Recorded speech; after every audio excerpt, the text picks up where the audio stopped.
ir a la deriva, perderse. But even if you're reading a science paper or a work of philosophy, you have to give yourself up to the thought of the other. El escritor lo es siempre de la literatura que falta. Entonces ahora vamos a trabajar. ¿Me quieren hacer alguna pregunta? Tenéis un minuto para dibujar. A mí me encanta que los libros empiecen justo desde la portada. But what is the function of a novelist? I mean, maybe you can tell me. No, I have no idea.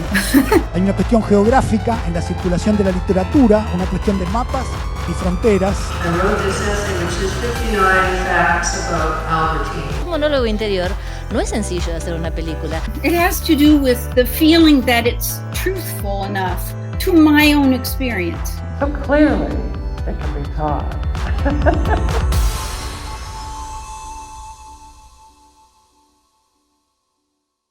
Hola a todos, hola a todas, una vez más bienvenidos para disfrutar de una conversación que a nosotras nos genera muchas expectativas entre Tatiana Tibuleac y Milena Busquets. Tatiana Tibuleac nació en Moldavia, es autora de la novela El verano que mi madre tuvo, los ojos verdes, publicada en castellano por la Editorial Impedimenta, una novela que tuvo muchísimo éxito entre los lectores, entre la crítica, y Impedimenta acaba de publicar otra novela de Tatiana, que es El jardín de vidrio. Milena Busquets es de Barcelona, donde nació y reside actualmente. Es autora de la novela Esto también pasará, que publicó Anagrama, una novela que también en su momento, cuando salió, tuvo un éxito muy comparable al que tuvo El verano en que mi madre tuvo mis ojos verdes, pero esto no es lo único que une a estas dos autoras. Tienen un tema muy fuerte en común en estas dos novelas. Ellas no se conocen, es la primera vez que van a conversar y lo van a hacer de la mano de la periodista y socióloga argentina Eugenia Zicavo. Así que esperamos que disfruten mucho de esta conversación. Agradecemos especialmente a la Editorial Impedimenta por ayudarnos a que Tatiana sea parte de esta actividad. Estamos llegando casi al final del festival. Les sugiero que no se pierdan lo que viene a continuación de esta conversación, que es una lectura de poemas de Ida Vitale, que realmente hay que escucharla. Como saben, todo el festival es gratuito, así que quienes quieran colaborar, quienes les gusten lo que hacemos, pueden en el link de abajo hacer una colaboración con el precio simbólico de una entrada, con lo que ustedes consideren. Así que muchísimas gracias, los dejo con Tatiana Tibuleac, con Milena Busquets y con Eugenia Zicavo. Gracias. Hi Milena, Tatiana, how are you there? Hello. Hi. Fine, thanks. Hi. Nice to meet you. Thank you for this invitation. Yes. Nice to meet you again, Milena, and nice to meet you and read you, Tatiana. Because the first time we met. Yes, I think that the book is the best place to meet, and I hope that this discussion will be just a continuation of the reading. I hope so. Well, despite the fact that your literary style is very different, in your first novels, También, esto pasará, also This Will Pass, and The Summer, in which my mother had green eyes, there are several points of contact, mainly because both of you explored the conflictive relationship between the protagonists with their mothers, who in both cases have a terminal illness. And in both of your novels appears how people change when death is near, to the point that it is difficult to recognize them, even if it's your own mother. In Tatiana's book, the mother changes for the better in the eyes of the protagonist, and in Milena's case, it's rather the opposite. What was it like writing with that premise about love and death? Tatiana, you want to start? No, Milena, I want you to start. Okay, thank you. Eugenia, what do you mean that premise? From the beginning, like I knew what had happened, and I knew that because I remembered it very freshly, that she had gone from being one person to being a different person. And also, the doctors told me quite early on she had Parkinson, and quite early on they told me that that I should forget about the person I previously knew, and get used to the idea that I was going to see someone else. So I didn't really it was like I didn't write with this premise in my head. This is just what happened. I could have this is like part of the story, but there are many other threads that I followed. I don't think it was an essential one. I think people change not only because of illness, but because of the passing of time, because of things that we go through, because we change. Everything changes anyway, all the time, every minute. When we finish this conversation, we won't be exactly the same that we are now. So we hope so. Yes. Change after this conversation. Yes. Well, because in your case, Milena, in a previous interview, you told me that the part of the relationship with your mother in the novel is absolutely autobiographical. How was it in your case, Tatiana? Well, first of all, I grew up surrounded by older people, let's say like that, right? When I was a child, I grew up in the capital of Moldova, which is a small city, and we have a yard, and 90% of those people were old people, like old, not older than me, but really old, like 70, 80 years old. And my grandparents, they were also quite old when I met them, because my mom was born, she was a very late child, even for those times. So for me, this kind of idea and talks about death was something I grew up with. I was never afraid of death.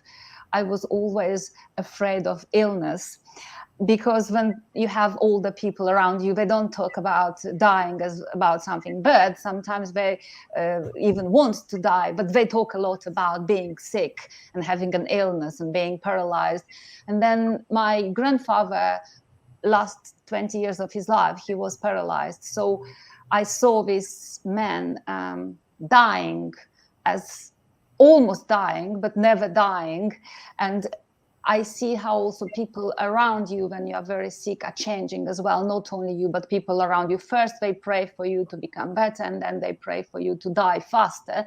And for me, this idea of death was never something scary. I was afraid that people will start, praying for me to die faster. So for me, writing this book, it wasn't something which I was constructing very carefully. It came by itself, because even if you don't plan to do autobiographical story, which in my case it's not, and I'm very curious to read now Milena's book, anyway, half of you is there because you are the filter, so everything you see, it's anyway you. So I think that in this book, in my first novel, I was all my characters one after another. I was the mother, and then the grandmother, and then the boy, and everyone. So I can't say that I was describing a person with my feelings, because I put lots of feelings in each of them. And I think that even if it's I won't say tragic, but even if it's a sad book and dramatic book in some places, but I think it's quite, it has quite a lot of light as well, because I don't see death as something frightening, especially that sometimes death is something which puts people together and repairs lots of things from the past. And I've seen that many times in my life. So,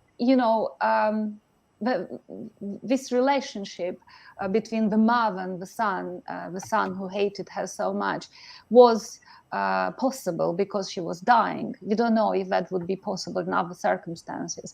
So is there something like my best mother was my dying mother? Yes, for him, yes. And to be honest, that I think that I felt personally that me and my father, we didn't have a good relationship during my childhood. But when I became a parent, I felt like year after year, I'm becoming shieldless, so I understand him more. I see that some things which I hated in him, like, I don't know, shouting or drinking or just things like that, they come to me in a form or another. And then you say, oh, okay, maybe he wasn't so bad, or maybe he was absent for a reason, or, you find excuses. So I think that this relationship of love and hate is also because when youth and oldness, let's say it like that, is meeting at one point, they make peace faster than just two people of the same age. So I suppose that in my book, the death was just a setting. It could have been something else, but I hope that in life you don't have to wait for death just to make peace with each other, but sometimes this is the only thing we are given. Both in your novels refer to the way mothers say "I love you." In Summer, Alexei realizes that for the first time in his life, his mother looks at him with love, and he says something like the pretty saleswoman who offers expired products to the naive people. And he replies, okay, it's not necessary. And in Also This Will Pass, Blanca says that she believes that her mother loved her neither too much or not too little, and that she always mistrusts those who say, I love you very much, when the only forceful thing to say is, I love you, period. What interested you most about investigating this filial love? Milena?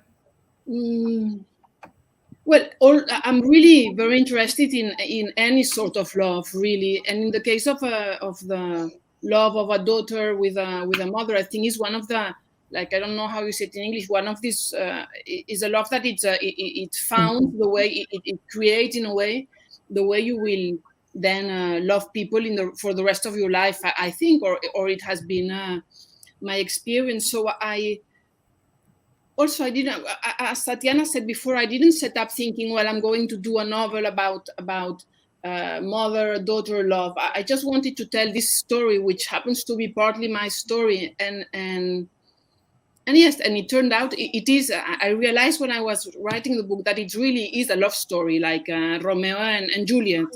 Like that the relationship I had with my mother was the intensity of the relationship and the passion we had for each other was in the good and also in the bad, because there is a lot which was quite bad, was a love story. I'm not sure that every story between mother and child, or mother and daughter, or mother and son, for example, I only have sons, and even before I had them, I sort of knew that the relationship wouldn't be as complicated as with me and my mother, because we were two women, I think, which added maybe to the complexity, whereas the love love with men has always been easier for me than love with women, because love with women, I had the example of my mother, who was so difficult to please and who was all this very complex and very twisted love, whereas the relationship I had with my father and also with my grandfather, in comparison, were extremely simple, extremely generous, and also because they died when I was like 17, so I didn't have time to see them, as you said before, to see them approaching death, or I only saw them in the bloom of their life somehow, and I only saw them very much in love with me because I was this young girl and then young teenager. But I think it's one, like there are maybe three loves which are important for me, and it's the love for a parent, in my case for my mother, but also for my father, then the love of men, and then the love for the children you have if you choose to have them. But some other people maybe would tell you, no, friendships are very important. I have great friends and I love them, but I don't think the complexity and I don't think it's the same passion that I have with the passion that you have with a lover, for example. I think you can only have it with a mother or a father. It's not you cannot reproduce it really with a friendship, unless it's a very young friendship, unless it's in teenage years, and then it's really more of a love story than a friendship, really, I think. I don't know what Tatiana thinks. Well, I have a daughter and a son, and I'm happy that they are at school now, so I can say something which a mother should never say.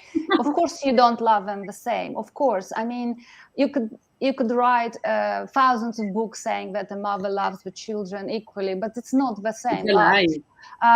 For me, the daughter is like a sort of she's my right hand, right? She's my ally. I know that she's there. She's a little woman, and she's just going to become an older woman, a young woman, and then an older woman, and then a very old woman. While with the boy, I always have is like a mind field. You know, you think that you know best because he was inside you for 9 months, but then you know nothing. And then this strikes you as the biggest unfairness in the world, that this person who you should know best, you don't know nothing about him. But I have this constant fear about him. I just want, if for my girl is a sort of feeling of she'll be fine because she's a girl. For the boys, all the time, like I need to protect him. So how old are they? How old are they? They are 8 years and 10 years old. So they're quite small. I still have time to write another book about them. But what I wanted to say is that when I started writing this book, it was after a summer I spent with my father and my children in France. And one day, I see my father taking my daughter, who was smaller at the time, and he's going to the ocean with her, right? And he's showing her the waves, and he's showing her the, I don't know how to say it in Spanish or English, this not albatross, this... albatross. Voilà, albatross. And then, I was just doing something on the beach, and I looked at him and I said, look how beautiful he is. He is a beautiful man. He was 80, and he has so much love, and he's so funny, and my daughter loves him so much, and he's telling her so many stories and so much creative stuff. He was never around me when I was little. So I felt at that moment that somehow he's stealing something from me, which was only mine. But in the same time, I felt that, I need my son and my daughter to know that I love them as much as I can. But the only way I can love them, it might be not enough. I just want them to know that this is maximum I can give them. But if I don't give them enough, it's not because I don't want to, or I'm Scrooge, or I just don't know how to do better than that. So when I was writing in my book this message for Alexei, I loved you, Alexei, I loved you as much as I could. This is basically something which I want my son to know, even if I won't be the perfect mother. I want him to read this book, then he will grow up and he will think maybe, well, she did her best. And I'm happy with that. I don't want to be a monument. I want to be a living person in his eyes. So I thought that this book would be, I don't know, our connection maybe in time. And this is a long answer to your short question. How is it to write a book about, this love between a child and a parent? It's very different because children are different and parents are different and love is different. But you can't say that it's a good love or bad love. It's the love you can give. Tatiana, the protagonist of The Summer, it's a teenager who deeply hates his mother. Yeah. And who says the most horrible things that I've ever read about a mother. What did that first male person allow you to describe such a broken bond? Well, because, I before being a writer, I used to work as a journalist, and I used to be a journalist for a long time. And I've seen children like that. I've filmed teenagers like that. I made stories about them. So I know that it seems shocking at the beginning, it is. but it's, if you're coming from a field of, social field, like let's say like a person who works with teenagers, you wouldn't find this extraordinary. It's a lot of frustration and hate at a certain age. And in some cases, this goes unobserved because you say, okay, he'll grow up, you do more football or you do more Minecraft and you kill more robots and then you'll be fine. But sometimes you need to do more than that because sometimes the exterior is not enough.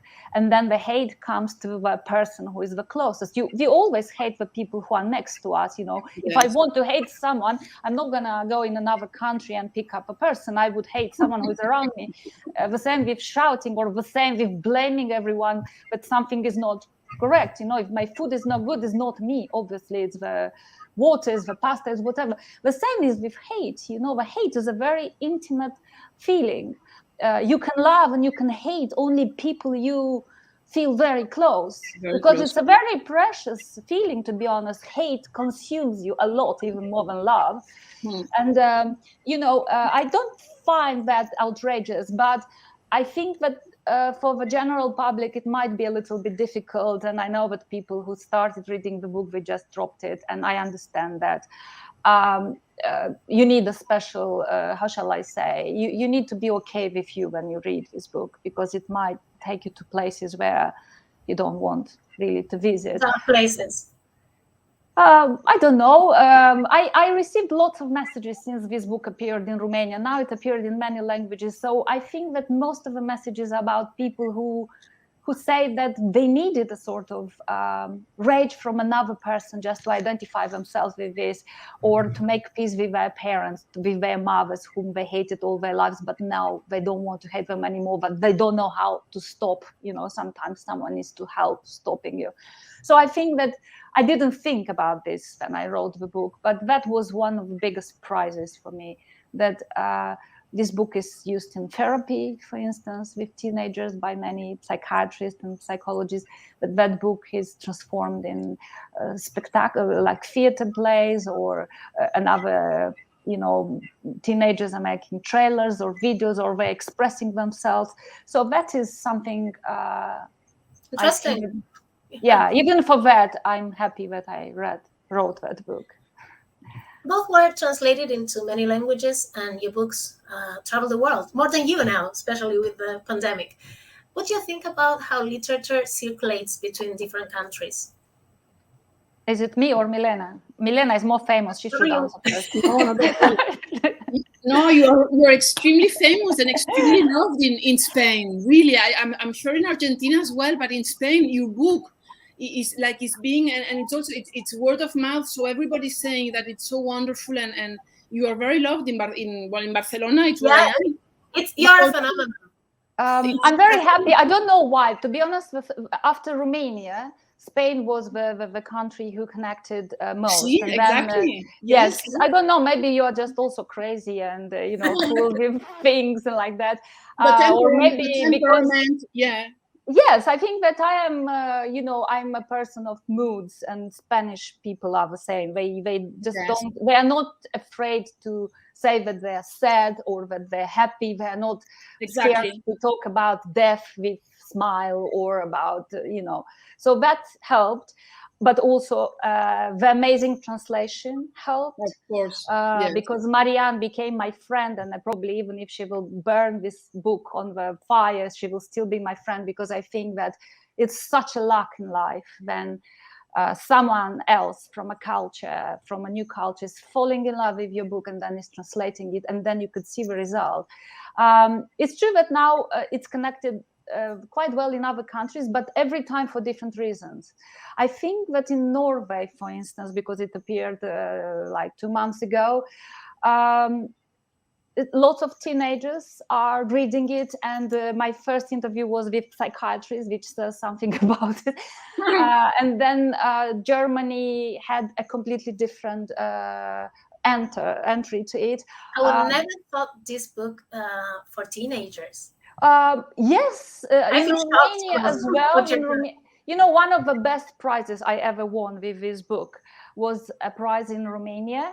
The first prize was from Observator Cultural. It's a wonderful magazine, and it was awarded by the people from lycée, from the high school, and the way they read the book, and the way they they understood it, and the way they decided to go along with it, it was fantastic.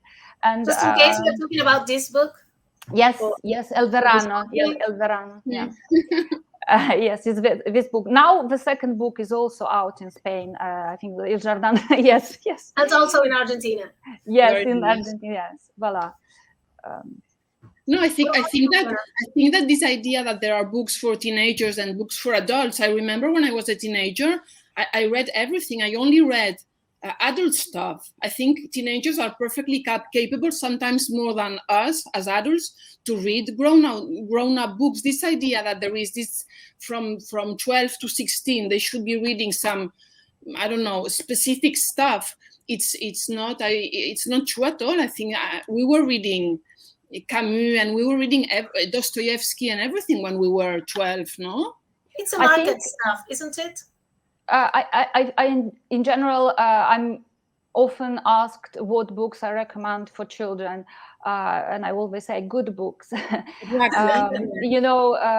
There is no specific book you should recommend. You should just let them discover. Of course, you can come with some recommendations, but sometimes a rubbish book can do much good because they will compare it with the next one, and then they will know that this is the good book, not that one. So I'm grateful because when I was writing it, I thought that there's going to be 10 people who read it in general, and 5 of them is my family.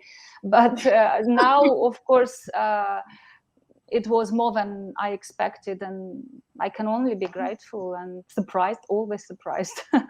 Yes, when I see young girls or young boys who come to me to some talk or to tell me about the book, I feel so like it's what makes me, I think, happier, because they feel like so, well, they are so young, and they are so like the world is so open for them and so exciting, that I think that they use their time, even if it's 2 hours, to read my book, which, like, I'm an old lady for them, and I almost am.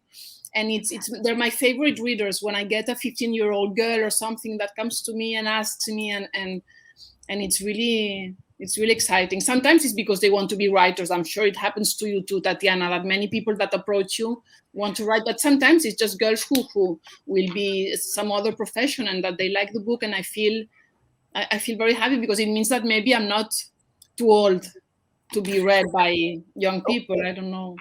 One day in Moldova, Milena, it's not worth it. Your age issues. I mean, come on. Yeah. Yeah. What were you saying? No, I forgot, of course. I don't know, something about age, obviously. Yes, when I was in Moldova. Do you want to share our problem with age? We are here. Yes, we should start a club. A boy came, and he was quite old. I mean, for me, he was at university, and he came a few years ago in Moldova and said, I remember you. My mom was saying that when I was very little, I was just coming to the television and doing like this to your face. And I said, oh my God, he's nearly 25. And he loved me all his life. So what does it make me? And yes, we are there. We can say 20 years ago. We can say it. You both have, different styles of humor, but I wanted to ask you, how does humor and dark humor especially work in your novels? Yeah, I think in my case, it's very, I have to read Tatiana, and I hope to read it very soon. But in my case, with Eugenia, it's very, very important. It's essential also because, like, what we have in common with Tatiana, when you deal about a book in which there is death, and there is illness, and there is hate, and there is all these more complicated feelings, I think the only way to make it I was going to say nice, but it's not nice to make it to like, it's the same thing that happens when we're, at least that happens to me when we have to deal with something difficult. I think humor, it's very important. I think it's one of the signs of intelligence.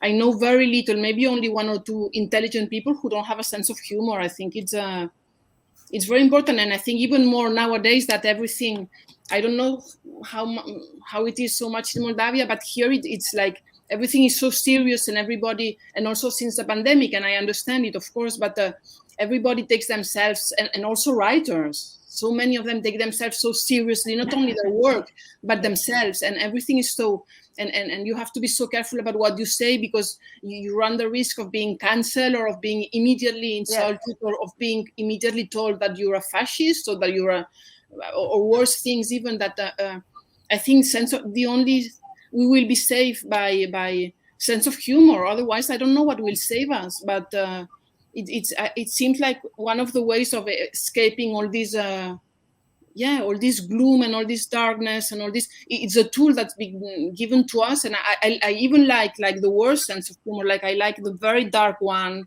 I understand the one which is very close to death.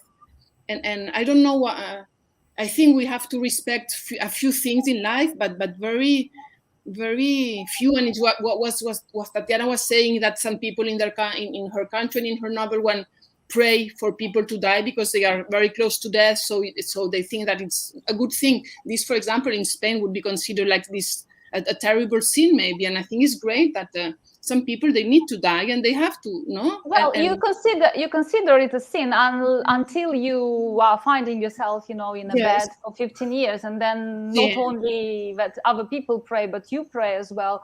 I think that it's true what you're saying, Milena. It's difficult now to be yourself sometimes, and you all the time think twice what to say, but I keep trying that still. We can't be, we can be better. We can try to be better, but in the same time, every person has good and bad, so for each of us, the life is different, and we can't compare our expectations from life with a person near us. About the humor, this is another reason why I like Spain so much. I was even invited to a festival of humor in Bilbao. Oh, me too! And this was the first time when I understood that I have humor in my books, because everyone in my country says that, it's just like, it's like a grave, that book. And yes, so I think that humor, I don't know, makes us more human, more vulnerable. A person who cannot laugh about himself, if you can't be cynical, if you can't be critical to yourself, first of all, you will never be able to understand other people, I think. So you both say nowadays you can't be your full selves. Where do you think the pressure comes from with this cancellation ghost? And I'll give you an example. I'll give you an example. My grandmother was deported to Siberia, and she was sent there to die with many other millions of people. It was a gulag. My mom is born in gulag. So when she came back, I know her when she was quite old already. So she was a cruel woman in a way, because she was killing the birds who were stealing the grains from her chicken, precious chicken. And she was just wouldn't think twice to hit a person who comes to steal something from her. And yes, she was cruel probably, but in the same time, this woman saw life from a different perspective, So when you are burying your first son in water, just dropping him in the water and just go to work, back to work, you come home and you can't ask this woman to be polite to the birds, for instance. Now, of course, I wouldn't kill birds because my life is so good. I have nothing else to do than to be nice to everyone. But you don't know other people's circumstances. You don't know, you just need not to be selfish, I think, in our judgments as well. Sometimes something which for us it seems sauvage. How do you say it in English? Sauvage. It's wild. Wild or horrible. Think first what made that person like that, and why is he saying that? We are very quick to judge. We are very quick to cancel things and people and jobs. But I think that this is not being better. This is just being more cruel, but in a more subtle way, This is what I think.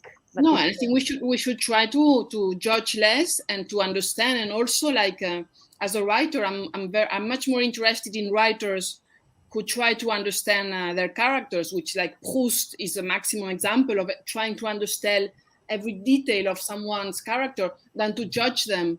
I don't really agree with authors. Well, I don't agree. I'm not so interested, or I'm not so much in love with authors that judge their characters. I think there is, as Tatiana was saying, so much scope for understanding before judging. And what you were asking about, why is this judgment happening? It's happening very much in the, how do you say, in the web, in Twitter, that in Instagram, social media. In the social media, like the moment you give you let everybody speak, which is a good thing, a very good thing, and we are all in favor. Then, of course, there's going to be people who want to kick the birds for whatever reason. And if you are one bird, well, you're a bird that day, no?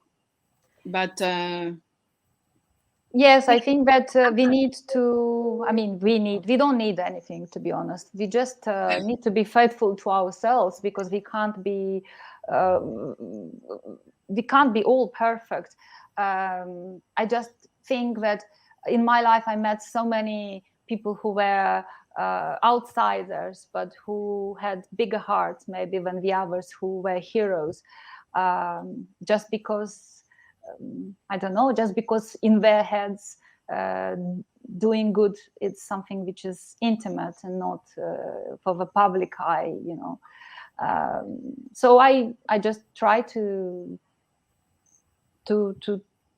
I don't know, I try to take people as they are. I don't make a trial every time for everyone. Milena, in Gema, your second novel, you say that frivolity it's a great vehicle for intelligence and humor, but that today it is threatened by solemnity. Could you expand on that? It's a bit what we were saying about sense of humor. I think frivolity, it's maybe one of the side tracks or one of the elements of a humor. Humor could be like the big thing, and then one of the ways to make things lighter is with this frivolity, which I think is completely different from superficiality. I think some people mistake both. And yes, I think frivolity is like the wish to tread lightly on things, as Tatiana was saying, like you've been so lucky in life that you can go around being nice with people, which I think has been my case. Then at least the least you can do, I think, is to try to not to step too hard on the ground, and also of course on people. And this yes, I aspire to a certain lightness, and also I also like it very much in literature. I like sentences that don't of course I can value the others more heavy and more elaborate ones, but I like sentences that I can feel fly a little bit, and that I like lightness. I really like lightness, and maybe it's as a reaction to these times that are not so light, and that or to this world or to this life. But this life is never really as light as it should be, because in the end, well, we lose the people we love and we die also. So yes, I think for me it's my way to I think it's all a question of we balance things. Nothing is totally white or black or this is what we learn when we get older, but it's all a question of equilibrium. And very often I find that when I write and also when I live, my way to keep to try to make the balance a bit straight, so we can walk in it and we can live, it's through lightness. But I'm very aware that it's very criticized, and that people think that we should be, yes, very full of solemnity. Especially, I think solemnity is more the land of men and of men writers. Sometimes I think that women, I don't know why we tend more naturally to humor and to be more, maybe because we have children and solemnity is so uninteresting to them. I don't know, but yes, it's one tool to. Everybody has different tools, and for me, this frivolity that can sometimes be very close even to superficiality. Like I like clothing, I like to talk about silly things. It's a way to survive. In the end, you need. The thing I enjoy most about your literature is really kind of fake lightness. See, because it's exactly. not really light, but it is at the same time. No, and because it is always a little bit fake, but it's a way to well, if we have to die and if we are going to lose everybody, so at least try to be smart. Let's have fun.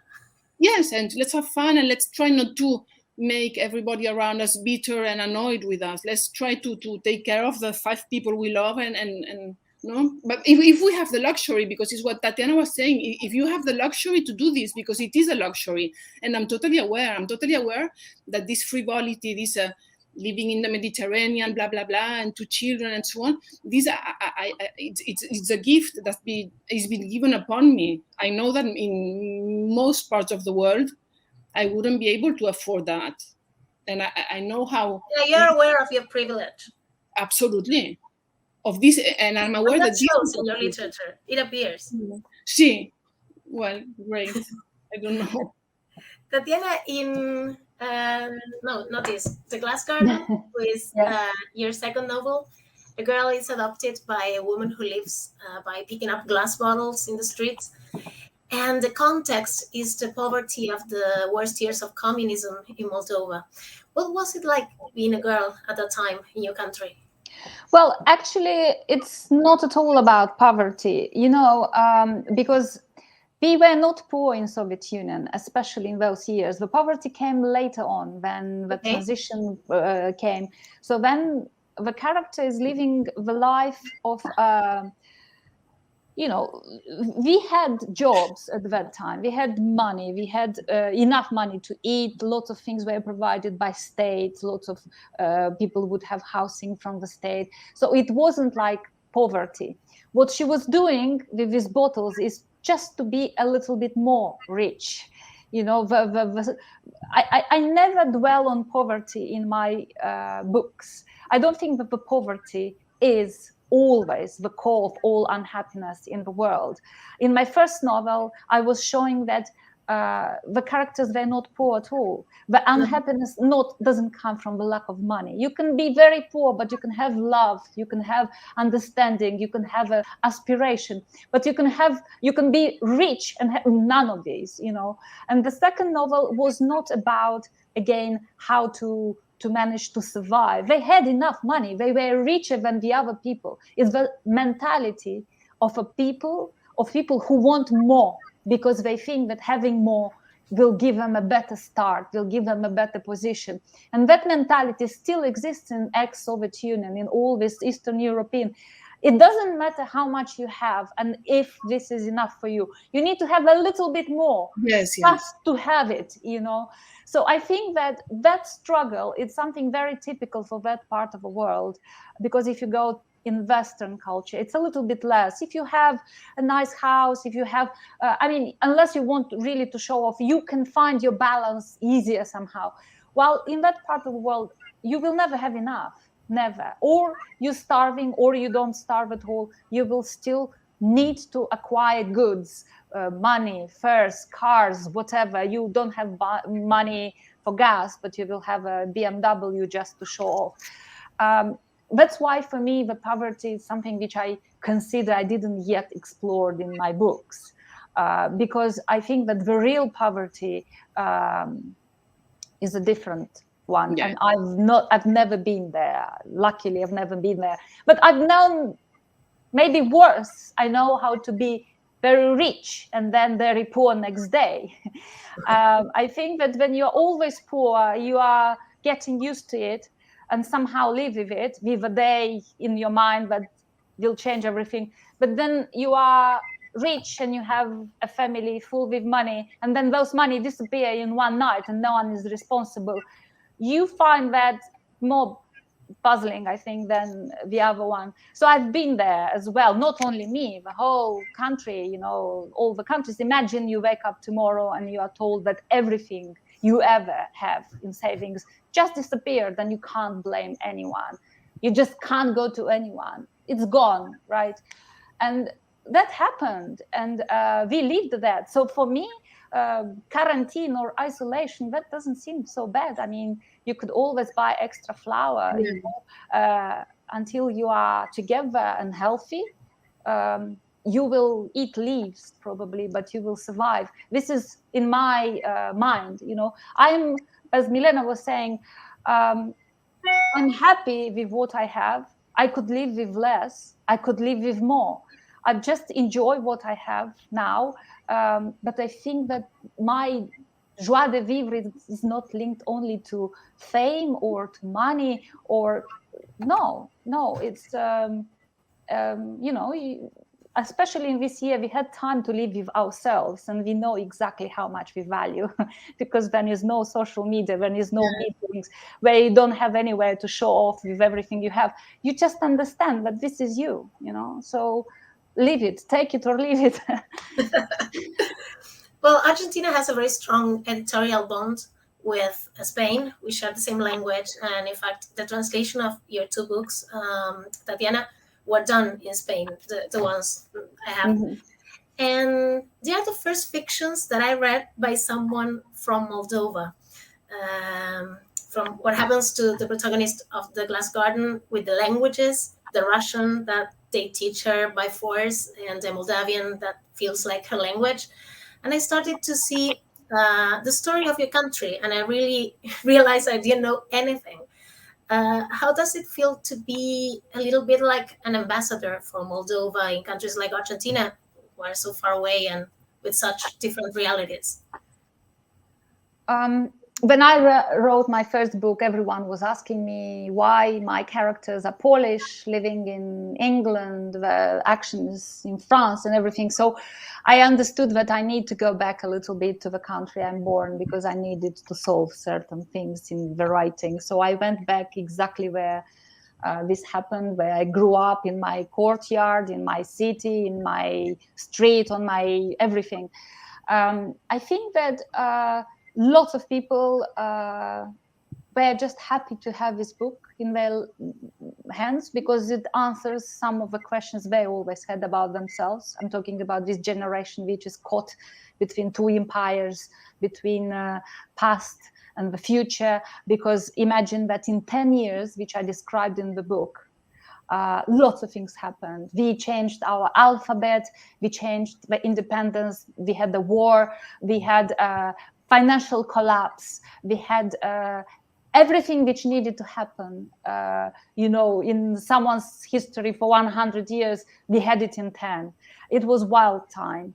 And that's why I made this story in parallel with this story of this little girl, because I think that in a person's lives, you will find out that not every year is so important as the other, So you have years that you feel that you lived like 10 times more than in other years.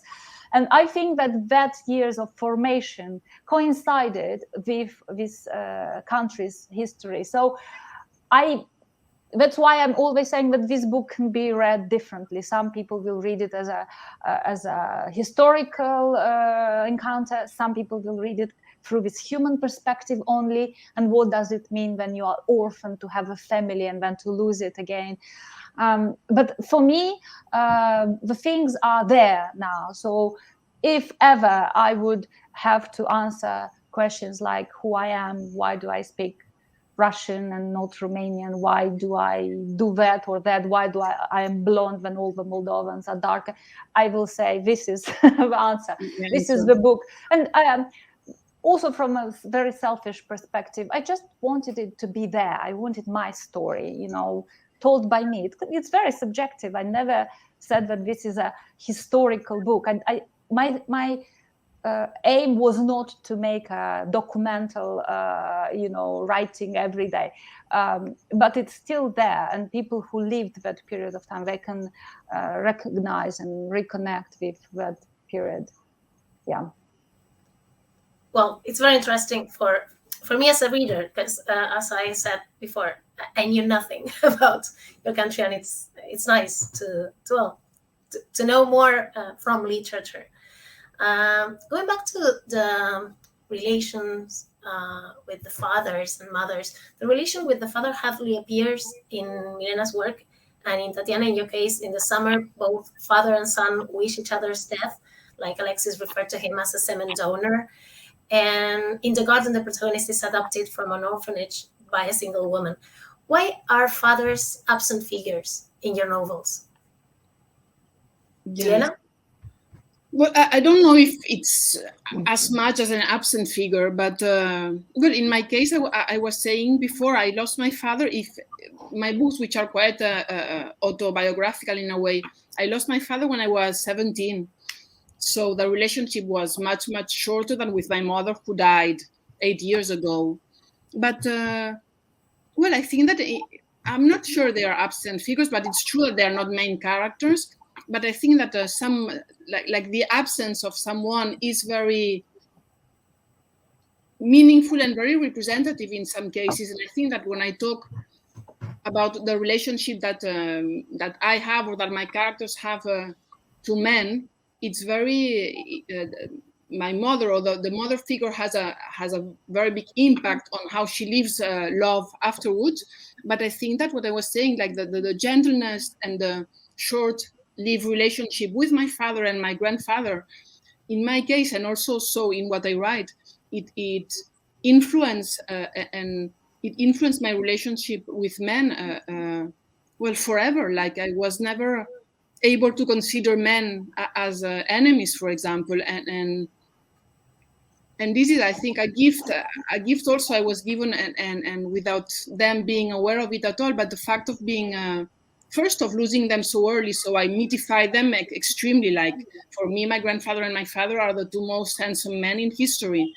But then also, well, my mother, like everything, all the hard stuff fell on my mother somehow. My father and my grandfather were these gentlemen who gave me things and who thought I was always wonderful and so on. So I think that I've been very easy on men because I had such wonderful examples, and I've never been this.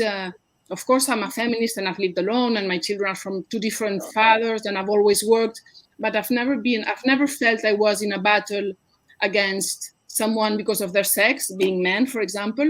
And I think this is because I had a mother who was a feminist and who fought all the hard battles for me 50 or 70 years ago. But then also because the men I had at home were always so gentle with me and always so loving, and I never felt in opposition with them as I felt with my mother.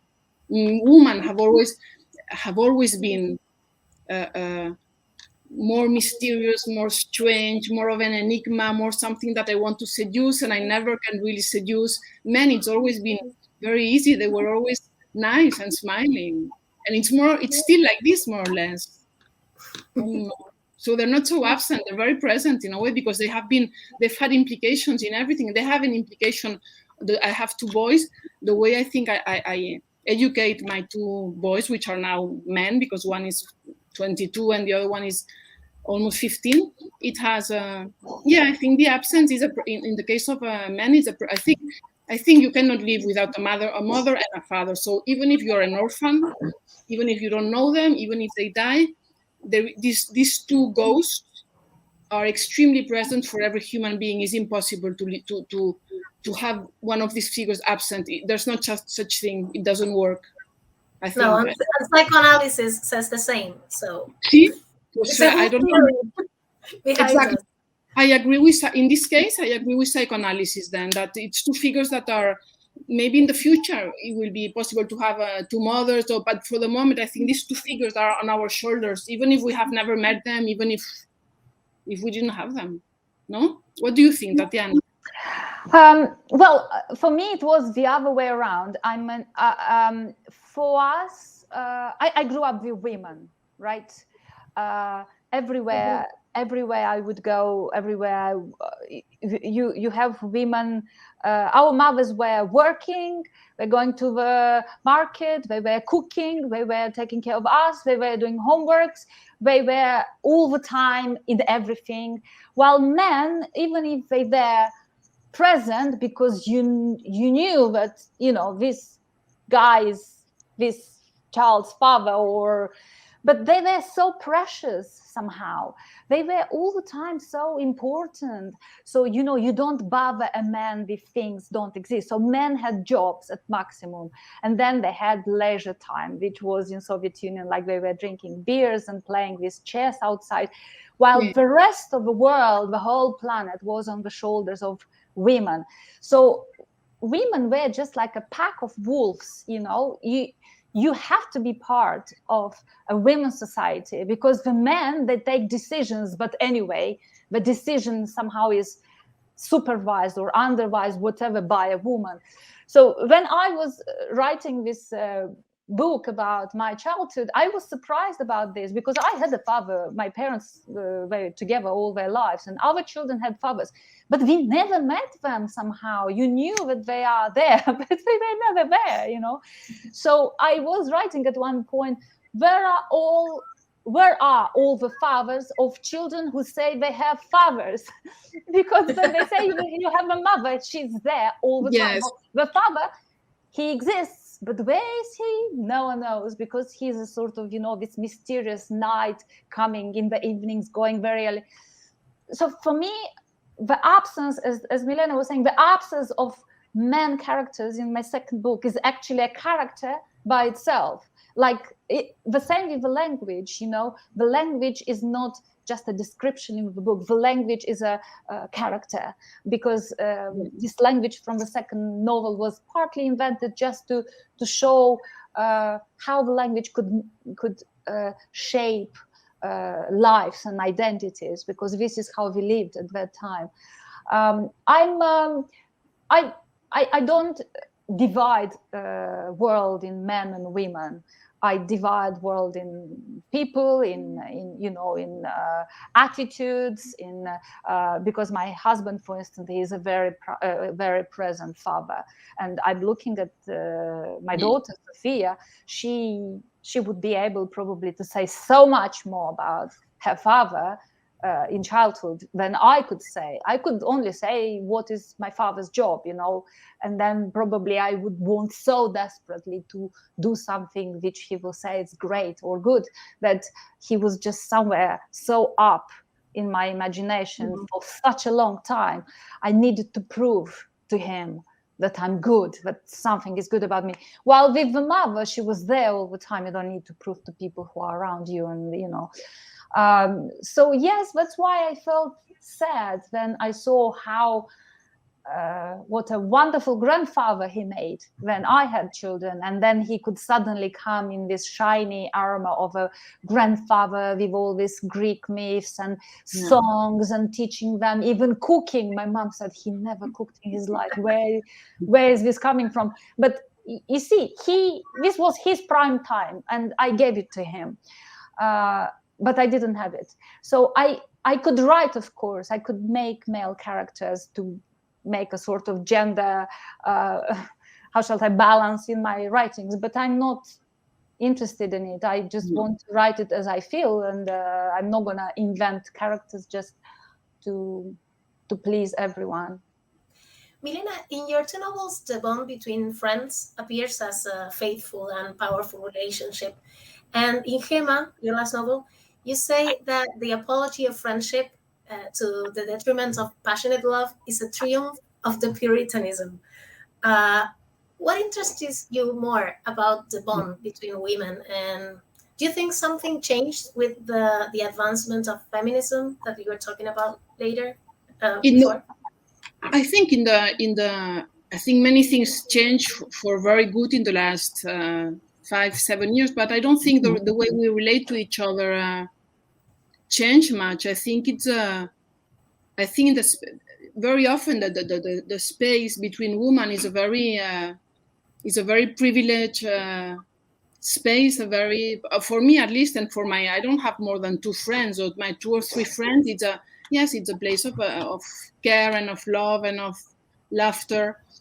And no, I think that we had very clear even before Me Too and before all this new wave of feminism. I think as women, and also what Tatiana was saying about living among women, we know very well, or we knew very well from a long time, to calibrate ourselves and to be there or not to be there. I think there are women who simply don't like other women, and this is not something that you can so much educate. It's a taste, like the way there are men who say they adore women, and then you see it's not true. They say they love women, and then they love women as an idea, as a general idea, but they don't like women individually, and you see it because they're not interested in what we say. They don't really listen.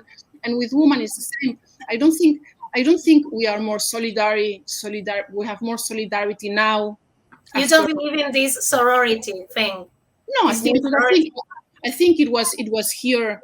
I think it was here, maybe because I was born in a world where this was here before. But no, I don't think. I think that of course, if you see a woman like being beaten up in the street, or if you see a woman in a weak position being abused, you immediately feel something. But I'm not sure I feel more for a woman being abused in the street than I would feel for a boy, for example.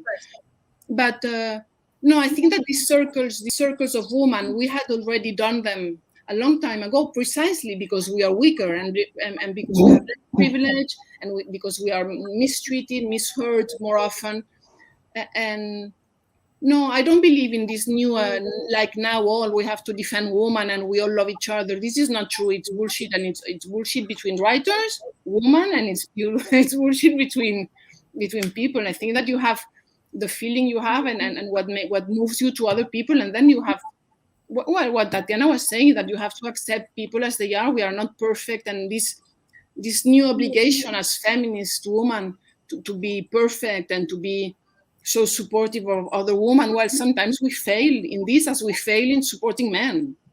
We are quite big failures, all of us, and then we do 2 or 3 things which we do quite well, and it's nice. But no, I don't know. What do you think, Tatiana? I don't know. I think that I've been feminist all my life, in the sense of I was fighting for women to be, if not at the same level, even maybe higher than men, because they did more, they worked more, and I always thought that, you deserve more somehow. That being said, without hating men, because I'm happily married, so it would be a little bit hypocritical, to start saying that men are evil while I'm happily married. I think that feminism is important, but I believe in inclusive feminism. I don't believe in a feminism which excludes the women who don't correspond 100% to the great idea. I see feminism as a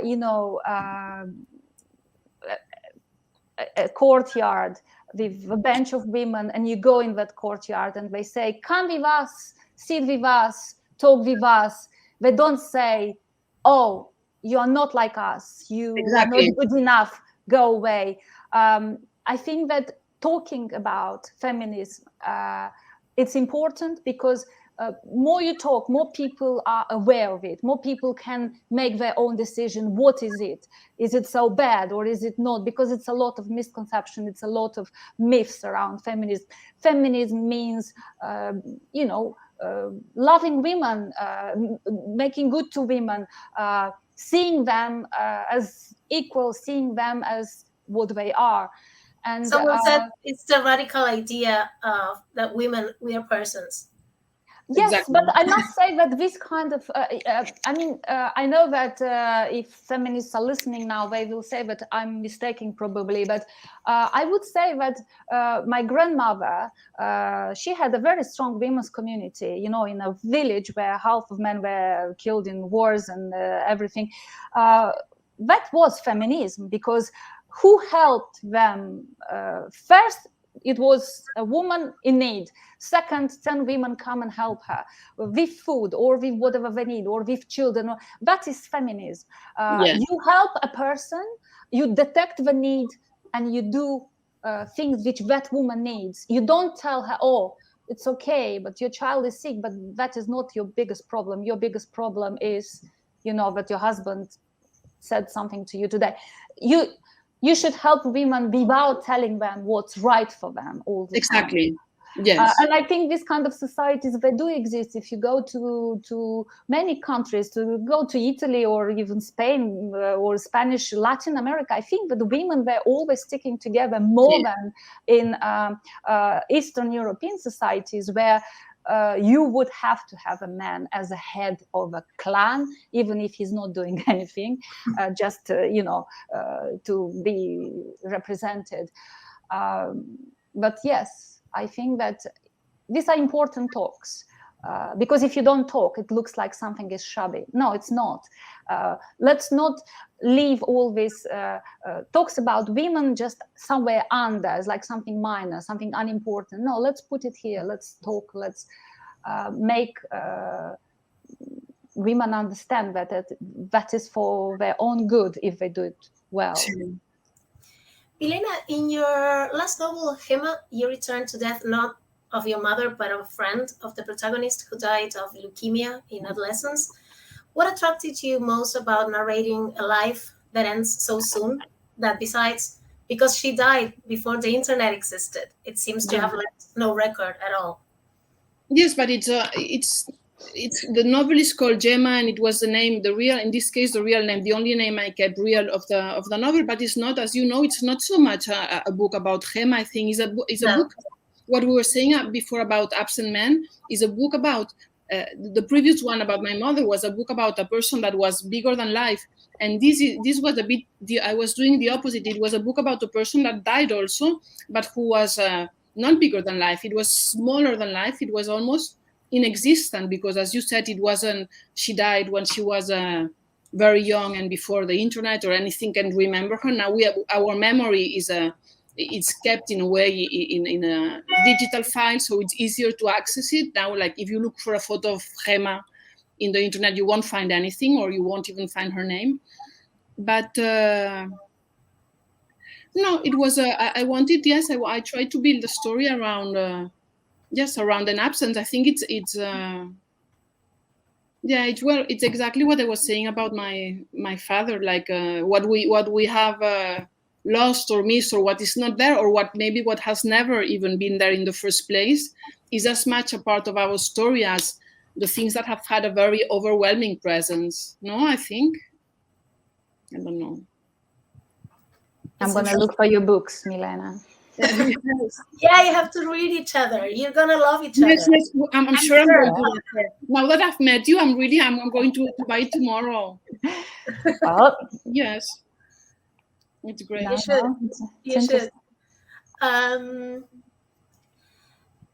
Tatiana, in your two novels, the protagonists tell the story of their childhood and youth from the adult perspective.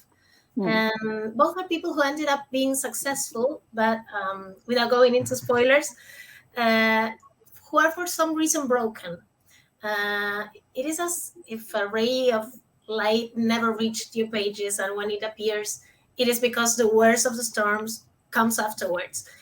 Why this lack of mercy with your protagonists? Well, I was asked that many times. I think that I just didn't learn how to write about nice things, credible. You know, I am not good at this kind of happiness scenes, because I think it's easier to write about tragedies rather than describing a happy moment and then you just make it into a kitsch or something. Sometimes people or writers really want to put like sexual scenes or something, you know, which they think it will be more attractive, but they spoil everything because not everyone can describe a kiss or an orgasm, or even for describing how you make a lasagna, you need to at least once do a lasagna, not talking even about things.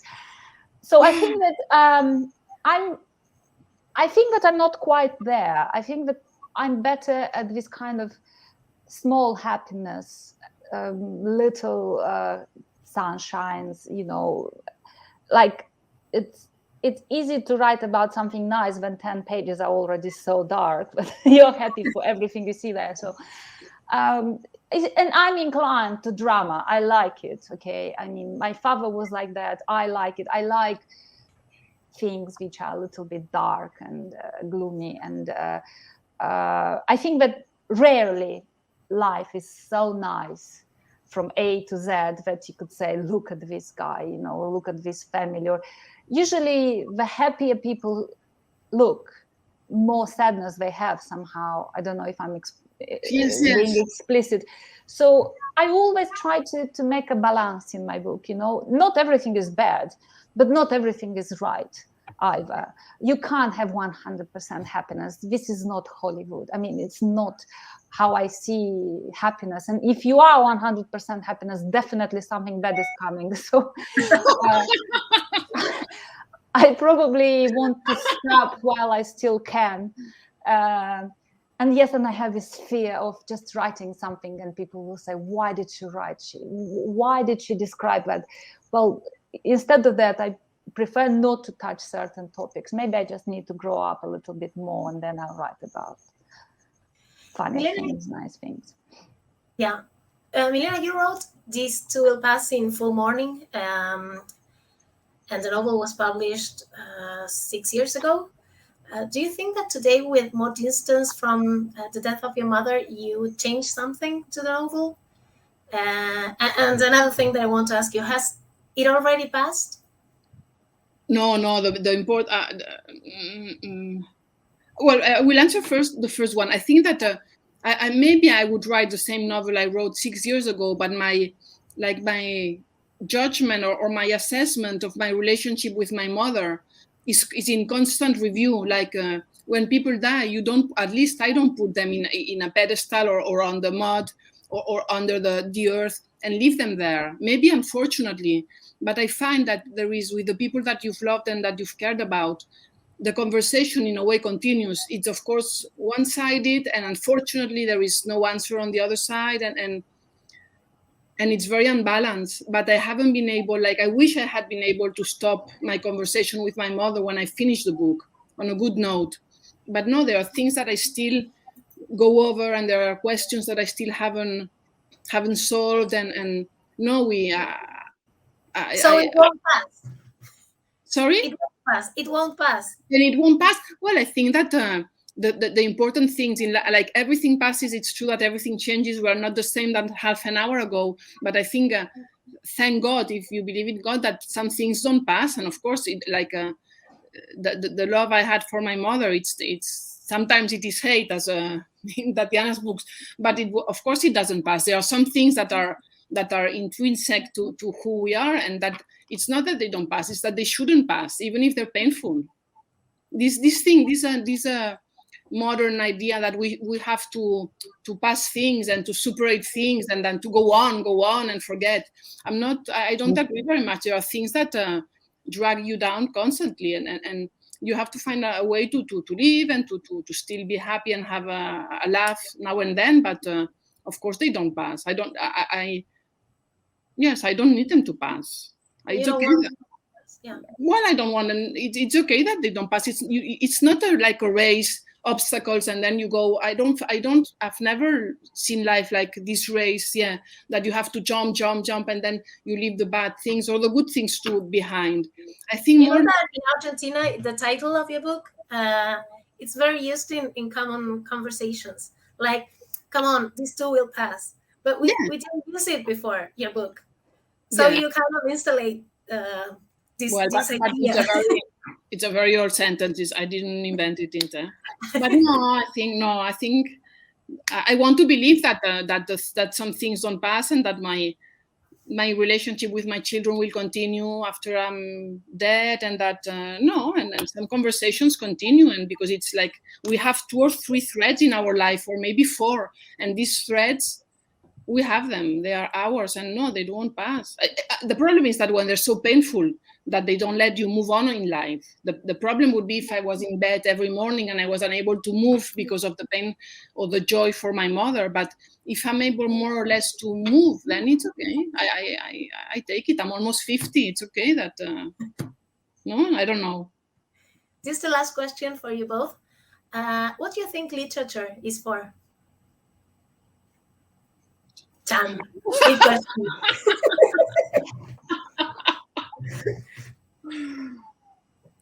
Well, I'll say at the beginning it was just a moment I would feel very good. I will find it in the day. I will sit down and write.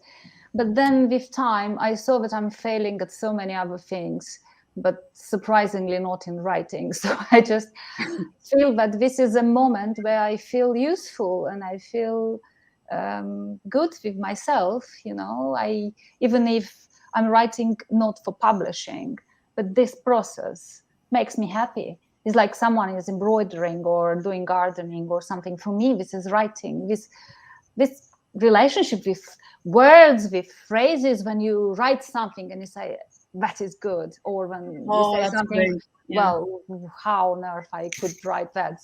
But it's a game with you. It's a state of mind, and What about you, Milena? No, I quite agree with Tatiana. I don't know. It's to try to be happy or not, to understand things better, to make life as rich an experience as it can be, to deepen it in the deepest way you can, or to it's part of our experience of being here on this earth alive. Well, it's part of the experience we choose. Maybe some of the people to play football gives them the same sort of thrill, but also what Tatiana says, to be when you write one good sentence, the feeling of it doesn't happen so often, but when you write something that you know it's good, that you know it's good, that's it's very, the feeling, it's fantastic. It's very, and the feeling, it's also fantastic for us readers. Yes, I'm amazed by your novels, by the way, by your style, but I want to read everything that you will publish from now on. Yes. Well, it was a pleasure talking to you, and hope we see each other soon. Yes, in Buenos Aires. In Buenos Aires, I want to come. Yes. Let's meet in Buenos Aires. Eugenia, invite us to Buenos Aires next year. Okay, I will. Okay. I will invite you both. It would be great. Okay. Okay. Well, nice to talking to you. Thank you so much. Good afternoon. Thank you. Bye. Goodbye.